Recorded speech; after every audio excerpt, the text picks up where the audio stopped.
Two lives stripped apart, both crumbling at the hands of sexual predators. One knowing her attacker. This is about the age I was when my father started molesting me. The other raped by a stranger in the night. Put a pillow over my head and raped me. The pain so great. Years after the abuse, both are still fighting to put their past behind them. Now they're sharing disturbing details of how it all happened, and their stories must be heard. By just looking at Michelle Capodalupo, there's no way of knowing she's suppressing scars caused by years of sexual abuse at the hands of her own adoptive father. I never realized how bad it was, what he did to me, and how it was wrong until I grew up. And I would see children that were, the age that I was. And I would see how small they are, and how little they are, and how that was me during that time. At the age her abuse began, most of us were only thinking of our first day at kindergarten. This was the day I was adopted. I was adopted at 4. And so it was shortly after. I was around 5 years old when my father that adopted me started molesting me. Michelle says she doesn't remember much about her life before the adoption, but everything changed after that. I just remember that my parents that adopted me were always my parents, and I used to take naps with my father, and I loved to take naps with him until, that he started molesting me. And that was around 5 years old. And he just, called me into the bedroom. He was like, "Oh, do you want to come take a nap with me?" And, I was happy as always to do that. And until it changed, and he asked me to take off my clothes, which he had never asked me to do before. He told me how important it was that I never tell anyone. He told me that my mother would die if she knew. And I took those words literally to heart, and I thought if my mom knew that she would actually pass away. For 6 years, she suffered the abuse, living in fear and believing her father's lies were truth. He didn't bother me for a year. And that was when I told my friend. And I told my friend, "Well, you don't have to worry about it because he stopped. It's been a long time." Until one day, he was trying to do it again, and my friend called, the friend that I had told. And I was crying and upset, and she knew something was wrong. And that's when she started making phone calls and told her mother, and her mother ended up calling my mother at work that night. And that was when my mom found out. As the years went on, damage from the abuse began surfacing. Michelle began experiencing emotional setbacks. It really hit me between 18 and 20 were really hard years for me. I was in therapy. I'd been in therapy before that, but it still hadn't hit me that hard. And I was just dealing with the fact that I didn't trust men, that I couldn't make any relationship work, that I had a hard time with intimacy, that, and all these things were bothering me, that I felt like, why can't I have a normal relationship? And, I started to be very angry about it. Through intense counseling and spiritual growth, Michelle was finally able to begin trusting others. And I'm getting married. I don't know what else to say about that. Just to be comfortable in someone else's arms, to feel trusting of another person, to know that they'll never hurt me in a physical way or a mental way. To be loved unconditionally is very special. Michelle is still learning from her traumatic experience and wants victims of sexual abuse to know this. So I say to tell and to get help, because everybody needs help to get through whatever kind of trauma that they've been through. But you don't have to be a child to know what it feels like to be overpowered by an attacker. Kathleen Donnelly knows that best. she came face to face with a rapist inside her own home.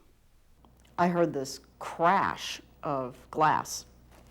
And so I woke up and I thought, Maxie, the cat, knocked over glass. She never knocked over anything, you know. She was just a really good cat. And I got up out of bed, and standing there, and there was just right as I got up out of bed was a, I guess, 6-foot-tall black guy with a knit cap like you get in the Navy, kind of Navy knit cap on.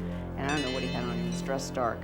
And the minute I saw him, I screamed. But he pushed me down on the bed and he put a pillow over my face, which I thought was a nice touch. Put a pillow over my head and raped me. But he didn't leave. Kathleen says he walked around the apartment before returning to sexually assault her a second time. When he finally fled, she called police. They found that he had come in the window and stepped on a pillow that was on the couch, and so they had a perfect footprint there. Today, Kathleen shares with peer counselors some of the things she still has trouble dealing with years after the rape. And I don't know that I ever really, I mean, there's still things that happen where I get really angry and think, how do you deal with this? Kathleen says her friends and family were key in helping her get through the tragedy. It's been at least 10 years since the rape, and detectives never found her attacker. She's managed to find some peace, though. Kathleen is a professor at Florida International University.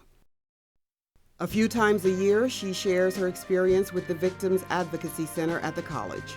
The center counsels victims, as well as trains and educates students about all types of abuse. The Victim Advocacy Center has two components. One, we see clients who have been victimized. Primarily, we see clients who've been victimized of stalking, sexual assault, dating, and domestic violence. We also have an educational component, which I'm in charge of, where we go out into the community and do outreach, educational programming on topics of sexual assault, stalking, dating, and domestic violence. Students can relate to instructors like Carlos Goebel because he's also a student and knows what can happen on campus. 5% of all college-age men will rape. Now, sometimes you look at the stats and you're like, how come they don't add up? 5% of college men, 25% of women, are raped each year. Why do you think that is? Say what? It's the same guys. Right, they keep doing it over and over, right? If they do it once, more than likely they're going to do it again. The issues range from sexual abuse, domestic violence, stalking, to date rape drugs like roofies. If put into a drink, does the drink start fizzling like an Alka-Seltzer? Anybody know? No? It doesn't, right? How about, can you smell it? Can you be like, oh, there's a roofie in there, chill, can't have that? Is that the case? No? Can you see it? You're like, look at that, there's a roofie, right? If it dissolves completely, are you gonna be able to tell? No, right? Okay, so it's odorless, tasteless, and colorless. Programs like this one will help prevent some attacks, but the reality is sexual assaults continue to be one of the most rapidly growing violent crimes in America. 1 out of 4 women are raped, and 1 out of 6 men are sexually assaulted. And that's just the number of reported cases. Dr. Karen Simmons, who is the director of the Rape Treatment Center at Jackson Memorial Hospital, has been working with sexually abused victims for at least 14 years and says the problem isn't going anywhere. It really hasn't increased. I think sexual abuse has always been there. Some people that didn't understand that it was sexual abuse, such as incest and other things, it was never reported. And a lot of adults don't want to come forward because they don't want their husband or their boyfriend or their job or their friends to know this happened. So they were always afraid to take that other step. And they know we're confidential, we keep the records separate, and they can get checked for infection. There's a lot of things they can do if they come for help. The main thing is to report a rape. And Simmons says many men just won't do it.